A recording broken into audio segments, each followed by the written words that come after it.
what's up? Welcome back and welcome into Red's Place. And today is another Good News Thursday. So we're gonna talk about some good news articles that have happened in the past week or so and talk about those a little bit. And obviously, with it being the week of GameStop and AMC and all that shit, that's plenty of good news if you were able to get in on it. If you're looking for some more options, things like that, dive in there. I've been making a killing on Dogecoin today, so good news for me there. But we'll talk about some real good news, and I got another 3 articles for you today. Kind of like 3 articles, feel like we can get in and out in a good time frame, and some short articles again today, so shouldn't be too long here. But let's go ahead and dive in. Let's go straight to the first article, and it is Pizza Hut delivery man gets new car as a tip. And it's from CBS News, found it on MSN, and it's pretty cool.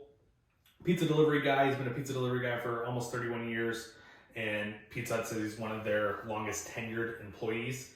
And it's a guy who's been in the same community, just delivering pizza, and the community actually got together and bought him a new car. He'd been driving around a 91 Oldsmobile, 93 Oldsmobile, which is just insane. So they got him a red Chevy Malibu, and he even paid for the insurance and gas and things like that. And it's pretty cool. This community just got together to do it. It's in Indiana, and the guy who organized it was Tanner Langley, and he just said things like, Peter, the delivery driver, will drive 3 or 4 miles down the road in a blizzard just to bring you 15 cents in change. And why does 15 cents matter? It's the moral of it. He didn't want you to feel like you had to tip him because he didn't have the change. And just the community kind of got so many different experiences like this throughout his time as a delivery driver that they all felt compelled to chip in when Tanner was asking them to chip in for the community. So I think it's a pretty cool story. It's nothing crazy, nothing dramatic. The guy didn't necessarily need a new car, but it's pretty cool, and that's quite a bit of money. And they said about $19,000 in total is what they raised. So, and the guy who got the car was Robert Peters. So I don't know, Indiana people, I guess, are pretty friendly. And I don't know, he said, he's happy with the job, and he's been over for 31 years. Said it's not really something someone aspires to do. And he said there are even people in his family that said maybe you should consider something a little more financially stable. But it's his purpose in life, he says, trying to make people happy. So pretty cool story. All right, and our second story today, headline is Meet the 8-year-old who opened a food pantry and was featured in Biden's inauguration. Article from today, the website today, not from today, whatever. It's from January 20th, so last week. But so basically this 8-year-old started by taking his Christmas money, his birthday money, and putting care packages together for the elderly in his community. And then eventually him and his mom went on to create a whole food pantry in Maryland, which is a suburb of Gaithersburg, Maryland, which is a suburb of Washington, D.C. And it's kind of a cool story that an 8-year-old realized people needed things during COVID-19, and the name of the food pantry is Love is Greater Than COVID-19.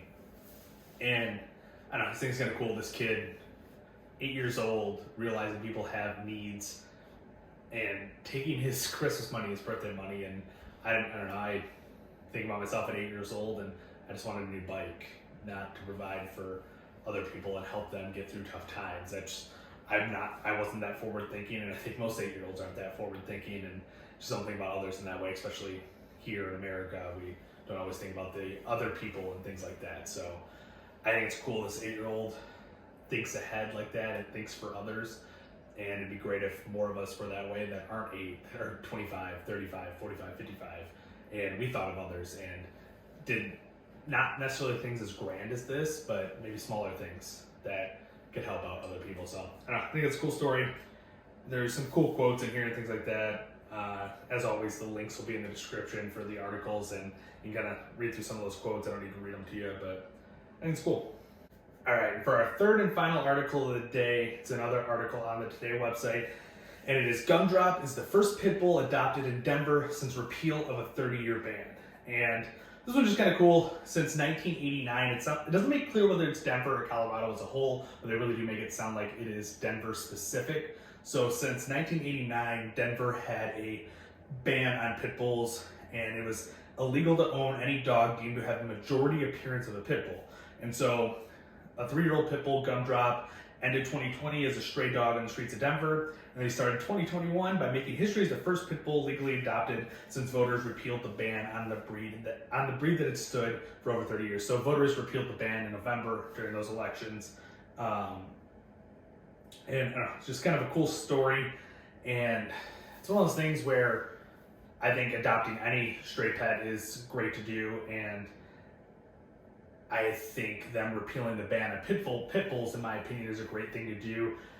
Pit bulls just get a bad rap for really, in my opinion, no real reason. I have many friends that have pit bulls. I personally own a pit bull, and no one that I know that have raised their pit bull from a puppy have had issues with the pit bull, assuming they raise the dog like you would raise any other dog. And pit bulls, for the most part, get a bad rap because they were used in dog fighting, so they're seen as aggressive dogs and things like that. And I don't see it. And who knows?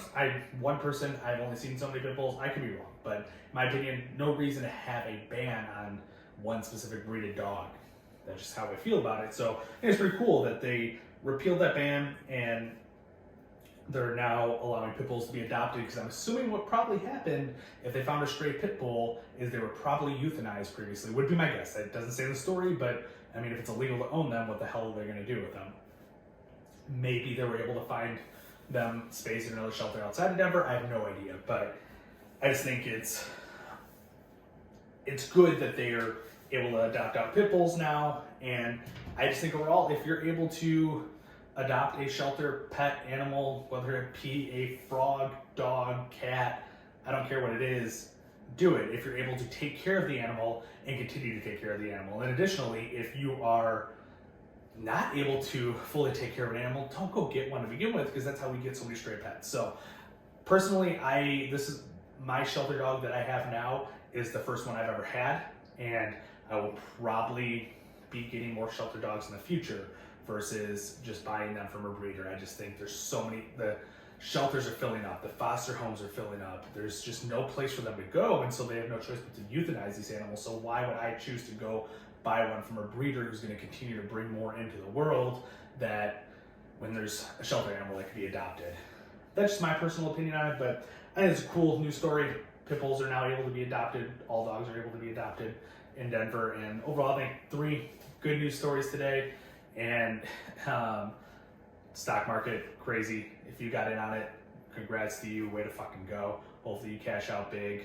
And that's really all I got to say to that. And going forward with the channel, let me know what you guys want to like, what you guys like to see, what content is perking your interest, I guess. I don't know. I also am going to be starting to put a lot of my TikToks onto YouTube as shorts, so you'll see those kind of filtered in. Hopefully you enjoy them as much as my TikTok audience does. If you want to just get them straight from TikTok, because I'm probably not going to post as much here as I do on TikTok as far as the shorts go. If you want to get them straight to TikTok, the link's in the description. Jump there. But I don't know, as always, guys, I look forward to your feedback. Let me know what you think, and thanks for watching.